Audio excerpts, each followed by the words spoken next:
Hey guys, welcome back to another Yellow Brick Cinema Talk. My name is Evan. Last week we were joined by Jason and Sean. This week we'll be adding Claire to the talk. So Claire, you've been a part of this for a while. Can you talk about the visual identity of Yellow Brick Cinema since you've been here and how it's changed over the years? Yeah, back in the day, things were a lot more basic than they are now. And our visuals were very much dictated by the genres we were focusing on. And back then it was all about spa and meditation. Meditation had become, big on the scene, and it was, a fad at the time. And our visuals started off very, very basic. We had a lot of people in our visuals, which today we tend not to do so much. We used muted tones, and the images were basically, for me, reminiscent of backgrounds. So I don't know if you guys remember back in the day where you'd spend ages trying to find the correct background for your phone or your PC. And then we got this magical thing where backgrounds changed and were dynamic. And it reminds me very much of that sort of scene.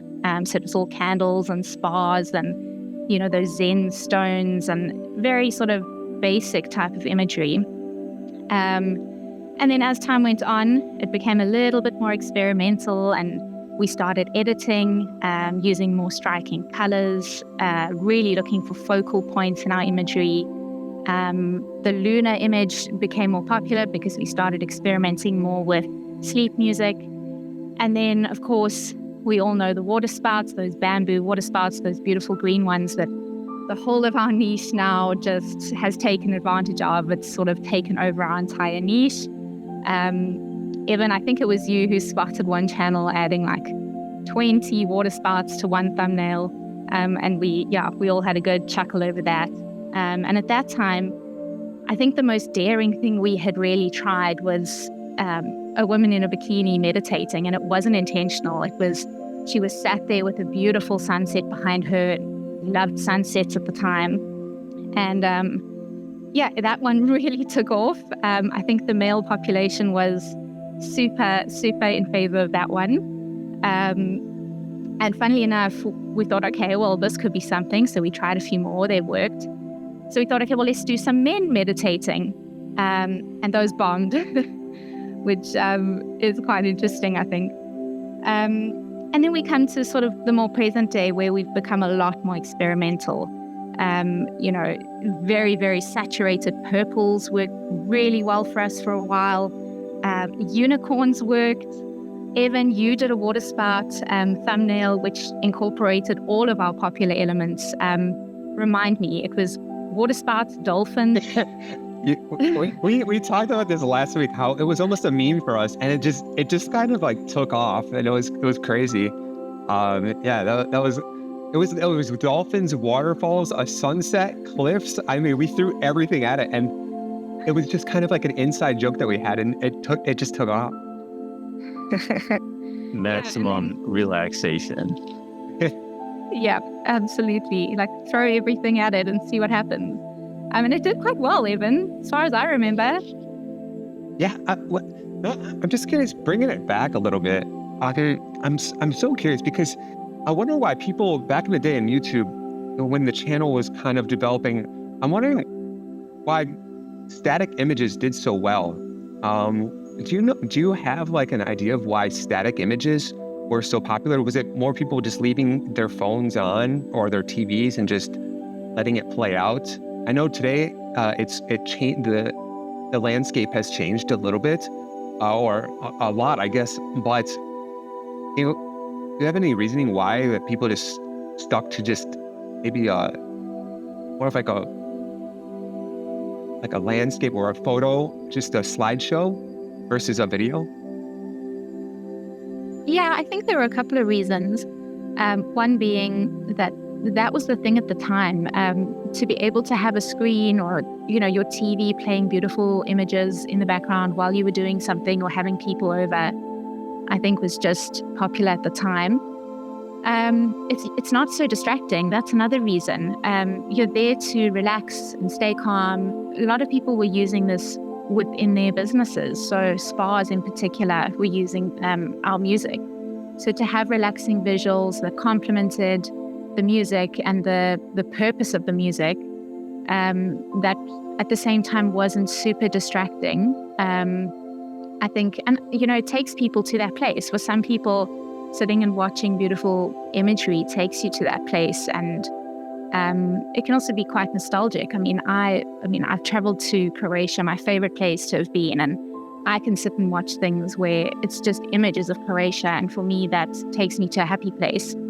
And then we've spoken in the past about the fact that a lot of people, for them, it really is just about the music. So to have an image slideshow is good enough for them, because that's not what they're there for. So to have something, with a lot of movement or very distracting could be quite off-putting. It's funny because I understand that perspective where people just put it on, and I also wonder, because I sometimes get massages and I'm listening to the music, and I wonder how many massage places or spa places actually play our music, because sometimes I hear the tracks going in and I'm like, wait a second, that just sounds kind of familiar. So I'm wondering how many people are actually playing our live stream or maybe a video of our playlist. Sometimes I hear it cut off and then they have to go in the back and start playing a new track. And I'm like, I should be asking these questions. Somebody actually are playing YBC music. So the answer should be 100%. First of all, 100%. Yeah, Android should be doing this. And then secondly, this is a very important thing. This is why we don't commercials to break up the experience. We don't do mid-roll ads for this reason. Everybody out there. Yeah, that makes a good point. I mean, I don't know if I would, I don't know if I'd feel so comfortable getting a massage and then all of a sudden it cuts in and they're trying to sell me on a credit card or LASIK eye surgery. I mean, maybe I'll bite that. But for the most part, I could. So we don't roll mid ad. We made it almost clear in our thumbnails. We've made a lot of thumbnails that we've tested it out too, that say no mid-rolls, just to let people know, hey, listen, what you're listening to is what you're getting. You're not going to get any mid-rolls. We purposely take out our mid-roll ads so you get a clean listening experience. And and people love that. But there's nothing worse than trying to relax and then all of a sudden it's just a violent ad that's being pronounced to you just so they can make an ad dollar on it. We're not about that. I tell you what, if you're trying to go to sleep or something, not just for the spa, but say you're trying to go to sleep. I mean, one feature that YouTube rolled out recently was side-by-side ads, mid-roll ads. And what I'm kind of hoping for, and this I guess would be a feature request, is to do side-by-side ads, but they're silent. So currently, you get a mid-roll ad, and it's side-by-side with a live stream. But the audio cuts in, which for us, and I would say for any relaxing music channel, that's just an instant no-go. Certainly it is for us. Whereas a silent split-screen mid-roll ad, where it's side-by-side, that actually I could see being extremely useful. Absolutely. Do you guys remember a couple of years ago, our Zen was heavily destroyed one day when YouTube did some sort of update and it automatically switched on mid-roll ads during our videos, and the damage control we had to do for that day. Oh. It's such a big thing for our viewers. Yes. Yeah. We were just flipping switches we're like, turn off this. And we see the comments popping up. I got a mid-roll trying to sleep, and I'm like, we're like, what do you know? Which video? Winston, so we're trying to turn it all off. Unsubscribe. Yeah, they're popping up. So it was like, it's on this one. Now it's on this one. Now it's on this one. And we're thinking, well, hold on. Did we forget to turn them off on this? Or wait a minute, that one's really... And then we realized, no, YouTube changed the whole thing. It's on all of them. And people, I have to say, our audience was really forgiving. There were definitely some strong words, but that's how you get our attention. And then our audience was very forgiving once they saw us jump into action. Yeah. Sometimes it's more about how a brand or company responds to an incident that can actually really help build brand loyalty. That's true. Like we try to. I mean, it's about taking the comments and listening to the people. I know some people. There's bigger channels. You leave a comment or even smaller channels. You leave a comment and it like disappears. But we purposely try to respond, or at least we notice every comment that comes in. We try to respond. If people, like what we said last week, if you put a video request in, we usually make it. We usually try to accommodate everyone. Try to make any kind of video, or we reply, or try to make someone's day even better, even in the comment section, asking people how they're doing. So leave a comment. I was going to say, I don't know if viewers realize the mental load it puts on us to have that responsibility as well. We feel so responsible for replying and meeting everyone's needs all the time. And being one of the trendsetters in our niche, that responsibility weighs heavy. We owe it to our long-time listeners, our new listeners, and in fact to the niche as a whole. That's probably one of the great ironies. If you ask, oh wow, you work in relaxing music, you must have such a chill job. Yeah, it's super chill all the time. Yeah. People would think that we're the most relaxed people because we put out there, but we see these live streams and we're trying to push them out at perfect time where people, where there'll be time where people are waking up so we can get this new live stream out to them or a new video out to them. And that's kind of why we're changing like the scope a little bit and trying to get some visuals as well, real visuals from all parts. I mean, right now at this call, we're in all different parts of the world.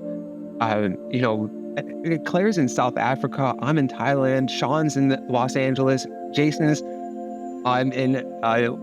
in North England, Scotland. Is it Scotland, Jason? I forget. Yeah, we're just all parts of the world, and so we're gonna just try to bring just amazing visuals to you that we personally shot. And if you want to see something, I mean, again, like I said, just put it in the comments, and then we can shoot those visuals for you based on our location, or we can try to get as close as possible to it. I do think it's hilarious. I mean, if people got a peek behind the curtain and saw like the master planning schedule that like Claire and Megan are working on stuff, it's like we're in the rebel base on Yavin 4 staring at the screens with the Death Star coming in. The live stream will launch in 10 minutes. It's a very precise science. And it's a lot up to Claire too, because Claire has to manage this giant schedule and making sure the titles look good and everything. And I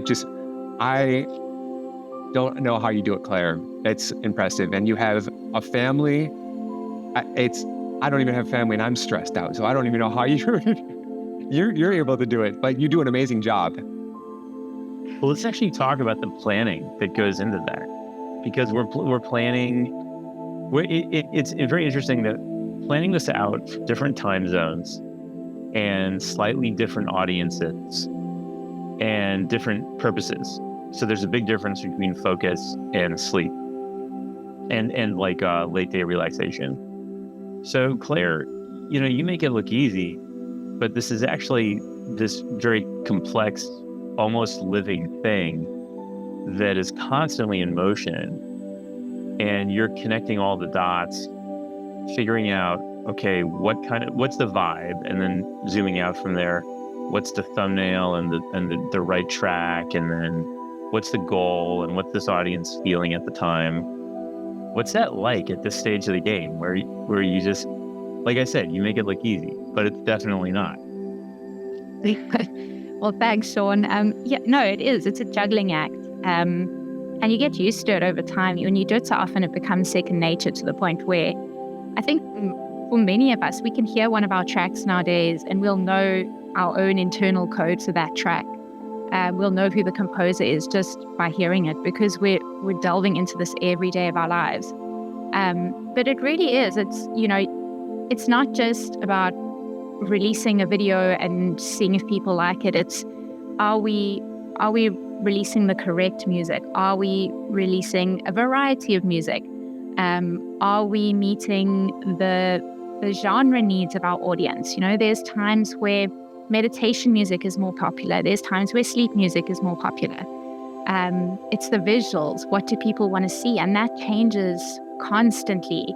It's making sure we're releasing a variety of things and trying to please all these people who are commenting and giving us this wonderful feedback and also asking for things. And we're trying so hard to meet everyone's needs all at once. And, YouTube is becoming such a different landscape nowadays that's becoming more and more difficult to do. Especially in amongst all the AI stuff that's come out. You're competing with AI music and AI visuals, and, goodness knows we've tried it. There's no hiding that. We've tried the AI route, and it's just not for us. We've discovered that, and this is why we're trying to adapt and change, and why my job of scheduling and figuring out what people want is changing. So, after years of doing this and it becoming second nature, I'm now at a point where that's also changing, and I'm almost starting from scratch and having to rediscover what it is we put out to everyone. And there's a lot to unpack there. And it's in a really good, because we talked a lot about AI last week. And AI is probably the big paradigm shift for the whole landscape. And this is our little slice of it on YouTube, then off of YouTube.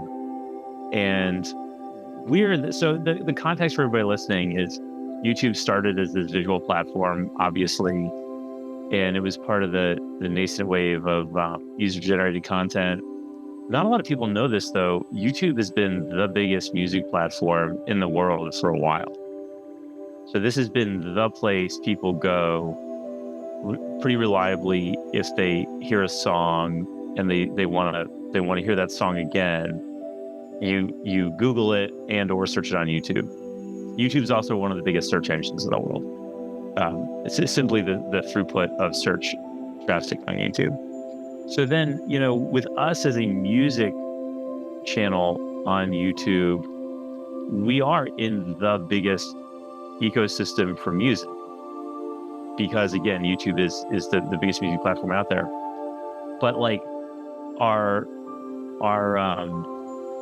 what we do, were it not for the very long form experience, would speak more to a Spotify or like an internet radio station. This predates us a little bit, but internet radio stations. But all of these different platforms are having to deal with what AI means now. And I think that what we've been talking about for half an hour is how we'll go outside and take pictures of stuff where we live, or we'll take a track we made and pair it with some footage we took, or footage that we got from one of our friends. I think that goes back to answer a question that came up a little while ago about why were static slideshows so popular 10 years ago, or longer than that. And the answer is, well, not everybody had great cameras. If you look at the cameras on a phone right now, they're better than the best cameras at the consumer level in 2013, 2014. So great pictures and great footage were this rarity that you had to put great effort into or get your hands on, and all of it was inherently expressive, right? Because that someone chose to take that picture. And now we're at a place where is it safe to say that's definitely not true of pictures? You can make great pictures with AI generation, and we're kind of getting there. I know we talked about this a lot last week, but the music, it might not be there yet, but it might get there. And there are some rather controversial YouTube videos with big YouTube music personalities who are using AI to make really, really slick singles. And so, as Claire said, that's not us, right? We are not that. What does it mean for a platform shifting from the audience knowing someone somewhere wanted to express something by creating this, to that at least being a question mark? I mean, for me, I think everyone's different in this regard. I know that one of the fastest growing channels on YouTube right now is an AI music channel. But for me personally, the two things I've noticed: one, there is nuance to different subgenres of relaxing music: sleep, meditation, study, yoga, focus, etc., etc.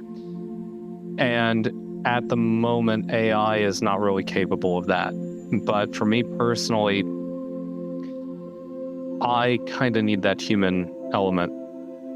I like the idea that someone actually put some thought and effort into creating it, because that introduces scarcity. And that scarcity is a key ingredient in art. If you can just mass produce, Michelangelo's statue of David 1,000 times, is that still art? I think art is as much in the effort and the Persian flaw, for lack of a better description. And it's the same for me with music. I don't like the idea of a computer putting me to sleep. That kind of touches on like this, the mental load. We've gotten so caught up almost in processing and, okay, let's get videos out, that we almost forgot what kind of relaxation was to ourselves. They always make fun of me because my office was like in a cave, basically, in a room that I just sit there for 14 hours a day and don't go outside. And I live in Thailand; it's always nice outside.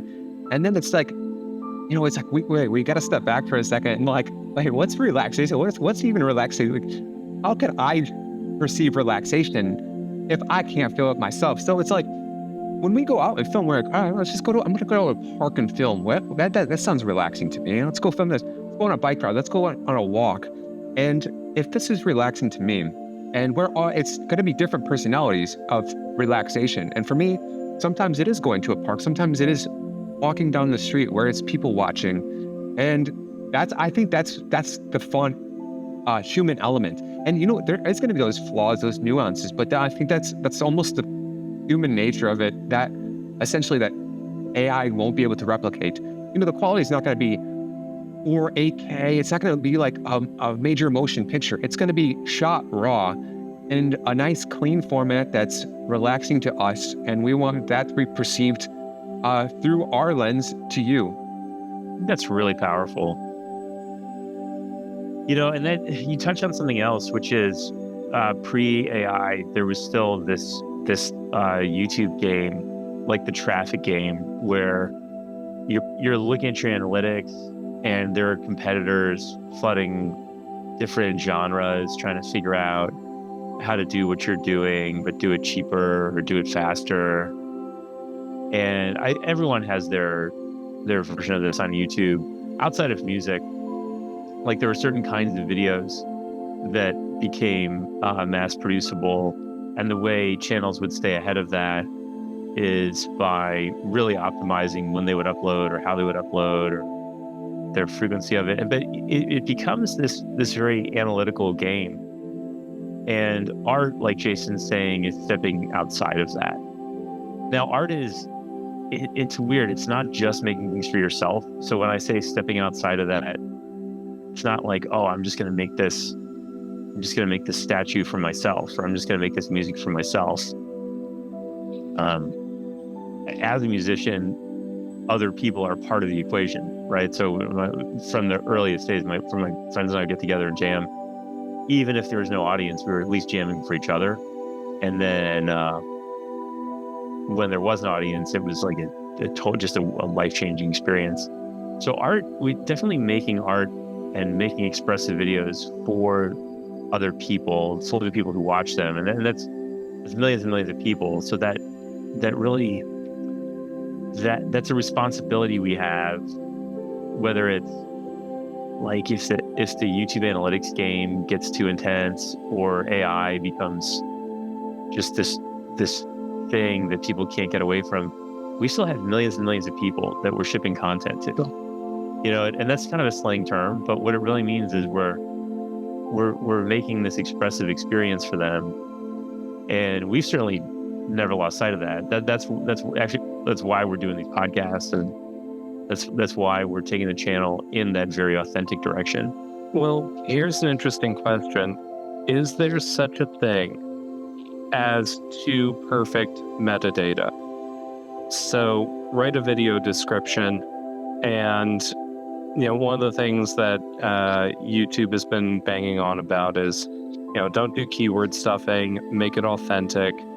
And we're a public utility. So it's rather interesting as a challenge here. And is there such a thing as metadata that reads too perfectly? It's kind of like, how there's news stories about students using AI to write their high school and college papers, and it looks like it was written by AI. And sometimes I wonder, what if the metadata, like you look at a typical YouTube video and, some guy's like, hey, I filmed this in my backyard, check this out. But does that arguably have greater authenticity than something that reads like it was written by AI? I often question that, when sometimes I write an email, which I don't write too many emails. I have almost like an outdated thing now, but when I'm writing a text or I see something and it looks too good, I almost feel like, or I sometimes leave spelling errors in because I almost subconsciously think, I'm like, wow, someone made me think that I was AI written. Like, I don't know. I feel like we're just, I think I like to think of it this way. I always, because I have like a certain type of perfectionism, but I like perfectly imperfect, where and that's where that human element comes in. I like things to look perfect, but have that flaw, if that makes sense. I don't know if I'm even talking about the same thing, but maybe someone will understand. I get it.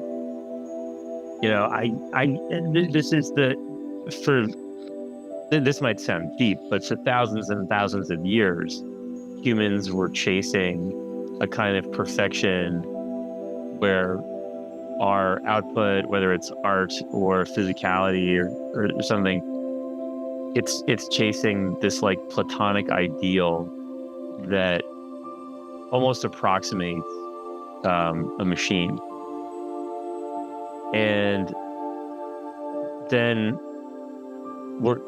now very rapidly we've been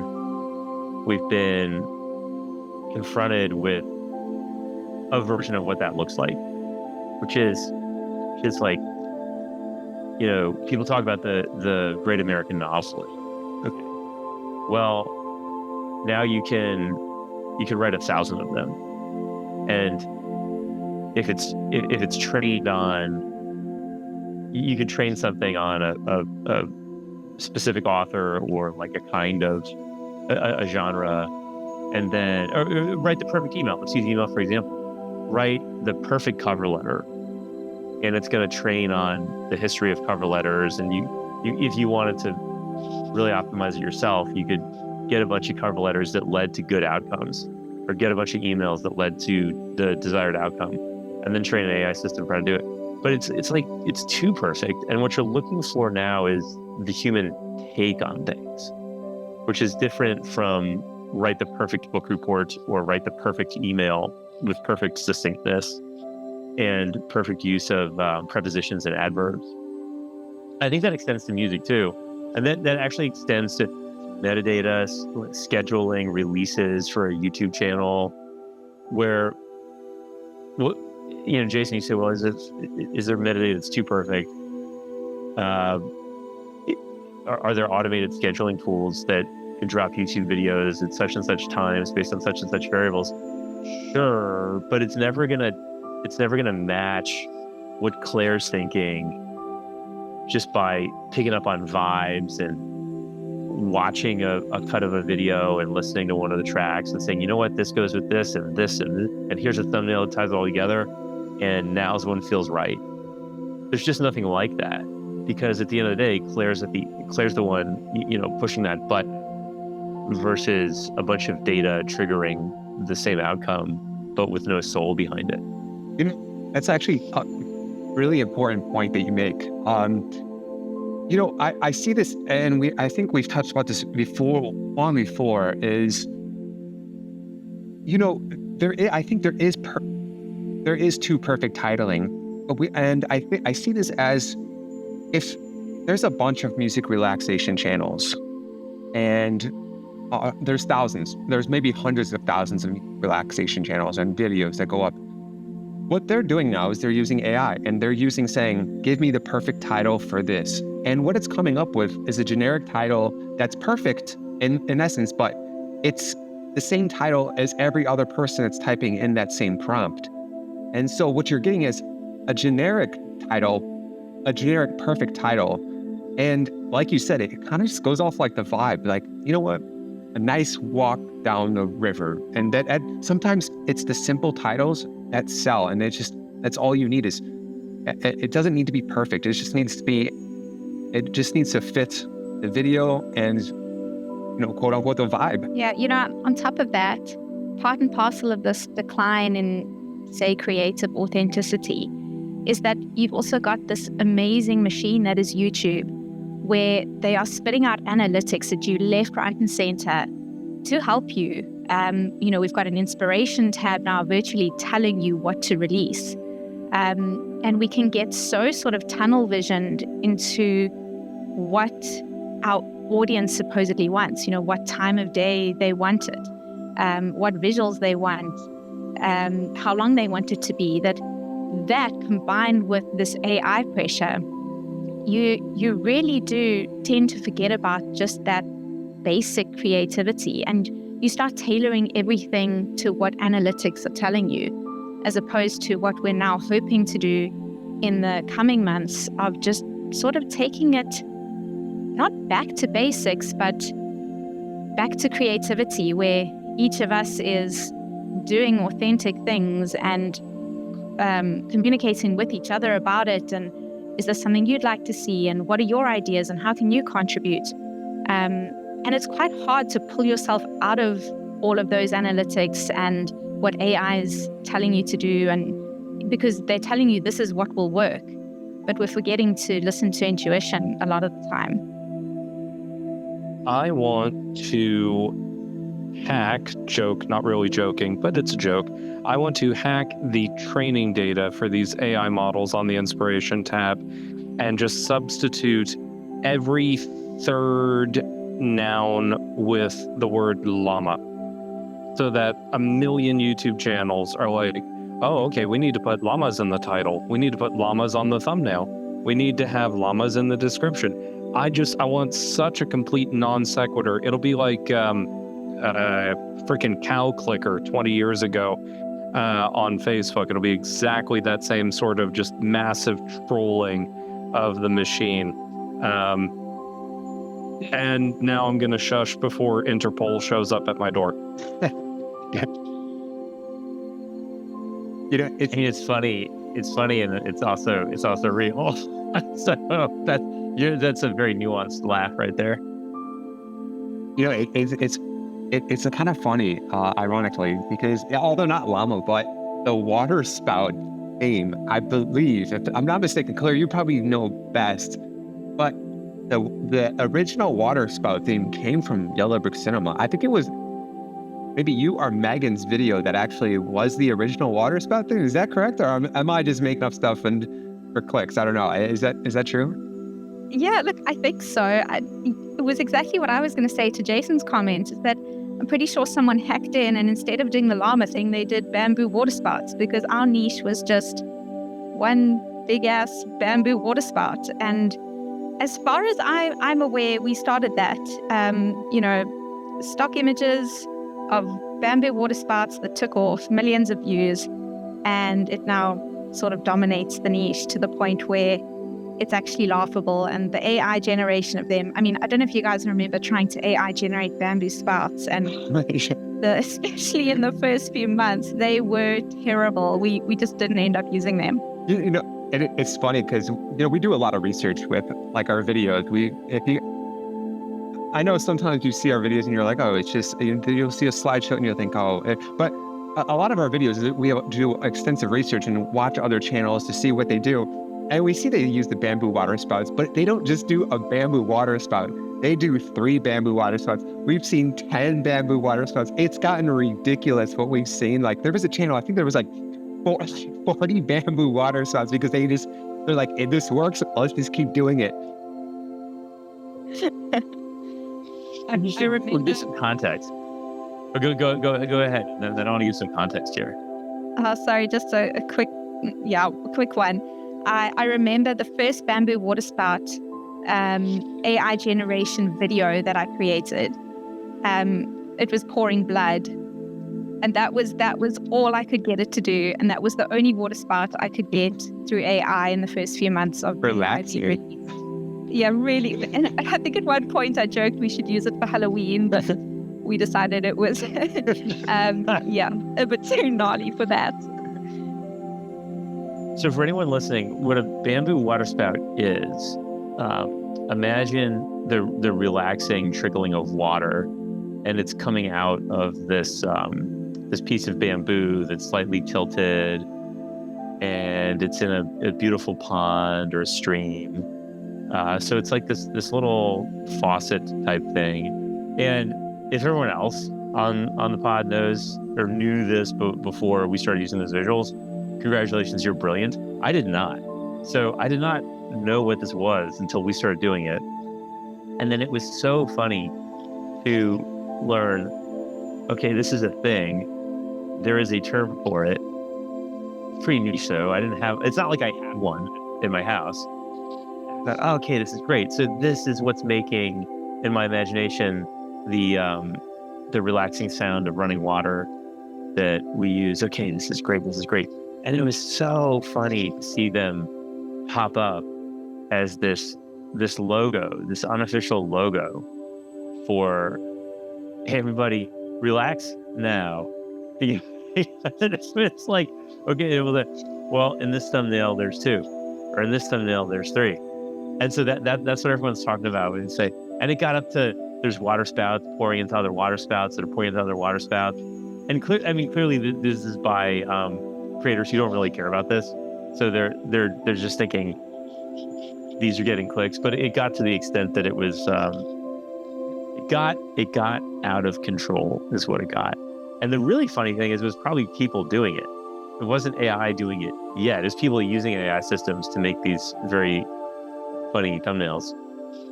But ultimately, there were people deciding there needs to be more water spout. That's our cowbell in this genre.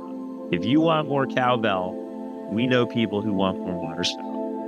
And the baseline is always water spout. We've been, I don't know how many years now, we've just been thinking about how do we make the new water spout? We try, but sometimes if you see something crazy, we're always trying to find a new water spout. That's the holy grail. That's where our baseline. So, I mean, hopefully one day we do find the new water spout.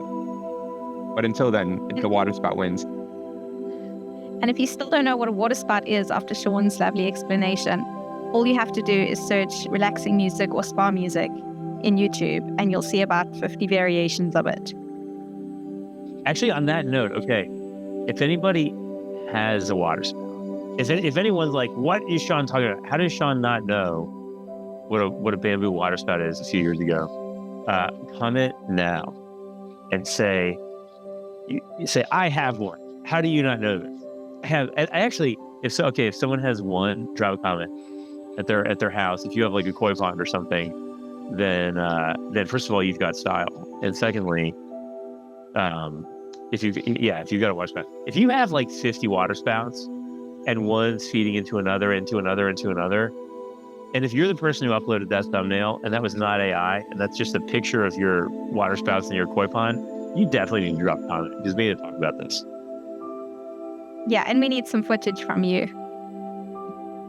Yes, please. Yeah, picture it didn't happen. That's the thing. Like until it comes in, until footage of this comes in, I contend that was AI, and that was not us. So I can say that. I mean, so that kind of like, honestly, that leads kind of like in my last point here is like, I'm personally like a futurist. I like thinking about the future and saying like, I'm just curious on everyone's opinion or their own personal thoughts on like what the future of like relaxation looks like, what the future of the category. And I mean, it could go as crazy as you want, but I'm just curious on what people's future perspectives are of where relaxation videos can go or where they will go. As we've seen a progression from the slideshow to the waterfall or the bamboo water spouts, now we're getting into AI territory. I'm curious 5 years in the future, maybe 10 years in the future, what people think where it's going to go. Okay, so I got a really crazy theory on this. I think everyone here has seen some of the 90s incarnations of Star Trek. Here's what I think is going to happen as a major architectural trend for luxury houses within the next 5 years or so, is you'll have a holodeck room. Now, it won't be an actual holodeck because we don't have that level of technology, but it'll be similar to, if you're familiar with the Volume, which is basically a giant wraparound LED screen where you can create any environment on a soundstage and light it perfectly, et cetera, and it looks like you're actually there. That's going to be shrunken down as costs decrease, as technology improves, to the point where very rich people will have that as a room within their house that they go into, and it's screens projecting whatever environment, not a VR headset. I'm sorry, I've done VR software, I've produced it, I'm not a fan, end of discussion on that point, because you're cutting off human senses. But you walk into a room where you still have all your senses, and you've got whatever relaxing scenery you want, and you've got the latest version of Dolby Atmos surround sound, and it's, instead of like a panic room or a rage room, it's a chill room. Within 5 years, this will be an architectural quirk with very rich houses for celebrities and what have you. Within 10 years, it will become something that filters down to at least the upper middle class. And it's going to be our music playing in there. That's my prediction. I hope you patent that idea. You just made someone very rich, Jason. So, well, I mean, by bringing it up here, I think it officially belongs to the company now. I think. Claire and Sean, do you have any predictions? Yeah, I mean, I think after this call, everyone's going to rush out and buy a bamboo water spout for their living room. But no, on a serious note, I've got to just agree with Jason. I think some form of, real life experience. I mean, let's face it, life is just becoming increasingly stressful, and the mental burden of everything. And I think AI is only making that worse to some degree. So there's got to be some sort of real life, heavy impact way to relax, similar to what Jason's describing. Got a hot take, and that is I don't know what the increment is. Let's say in 5 years, you're going to, maybe it's sooner than that. Okay, I'm going to take it down. In less than 5 years, people are going to need to tell children to use VR because children won't want to, and teens won't want to. And it's going to freak us out. I'm a millennial, so I was one of the, and I did not have video games as a child.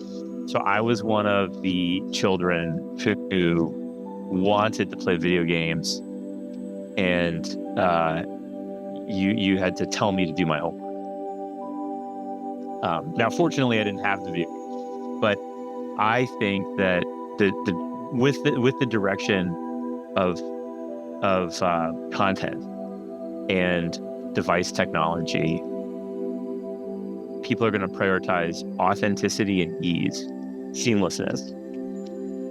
And so I think you're going to have to, I don't mean to knock any big multi-trillion-dollar companies making certain VR headsets that I may or may not have used, but pretty much, certainly I and many of the people I know who have multiple of these headsets don't use any of them and you have to like tell us to do it. You know, you have to like come over to my house and say, I want to do an experiment on the, you know, on that headset. I want to try some visuals. And like, oh man, I got to charge it or whatever. I got to plug it in. And it's this whole hassle. It's like logging into a utilities account that you don't use very often to pay a bill.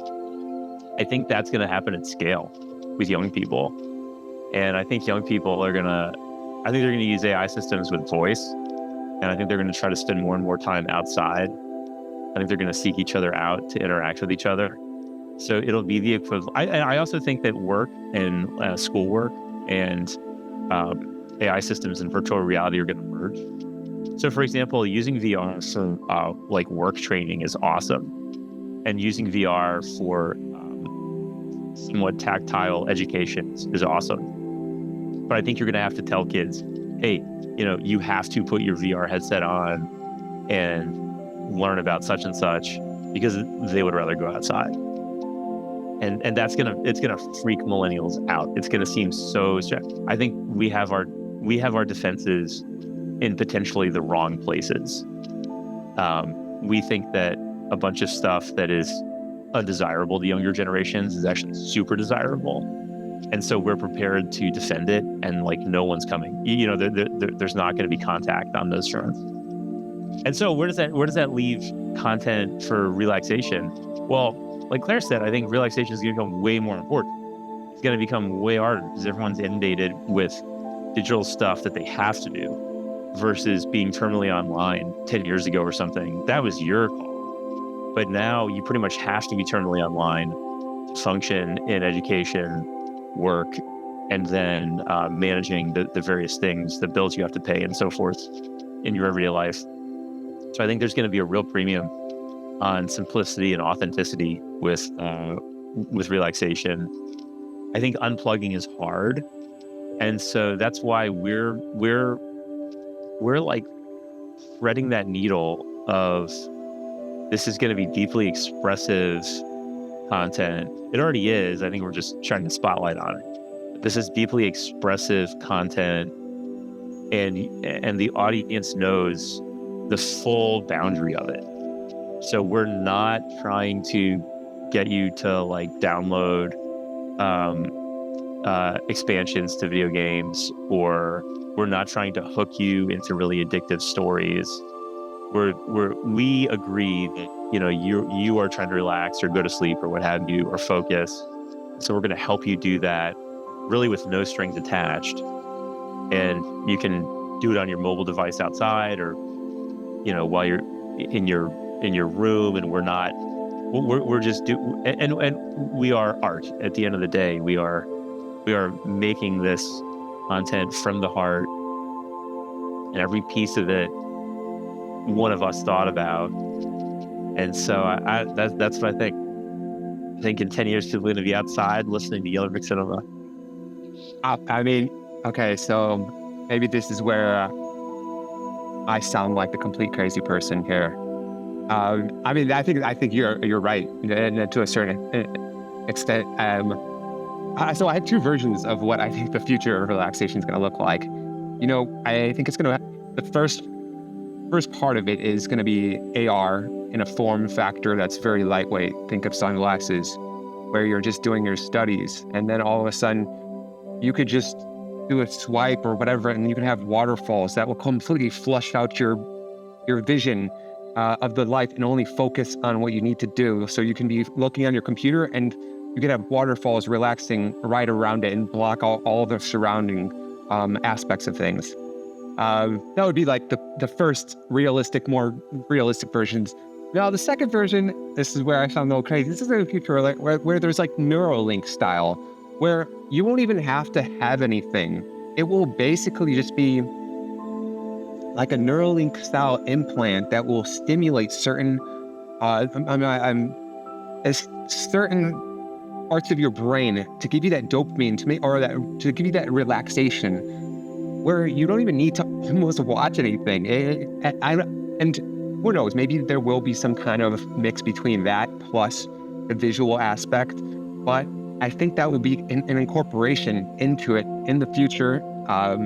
No, I know many of you probably think I'm crazy. Well, if you already haven't thought I'm crazy, but yeah, that's my personal version of that. So I'm curious, what do you guys think? In the comments, leave your comments. What do you think the future of relaxation looks like?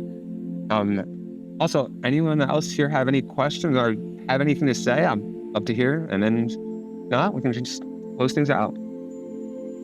Llamas. They're coming. The llamas are coming out of the water spout. I can see it. You know, that's a game. If you watch this, we're going to secretly hide a llama in one of our videos, and you have to find it. And if you note it first, we'll tag you in the comments. We'll be like, all right, you've watched this. You've listened to our podcast. Let's do that. I like that. Yeah. People are going to have a lot of questions. People who didn't listen to this are going to have a lot of questions. Like, what are they doing now? They're like, what is that llama peeking out of that water spout? Proves that you listened to the entire podcast. Comment llama below. Yeah, we'll give you a follow. There we go. Yeah. All right, well, thank you, everyone. Claire, thank you for coming and joining.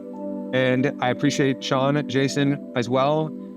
We're here every week. We're going to do this. If you have any suggestions on what we should talk about, any comments that we should make, any changes, anything that you'd like to see, or we're going to have new people on, new topic, everything. So please leave it in the comments. Please give us a like. And next week, we'll see you then. Thank you, everyone. And thank you guys for joining me.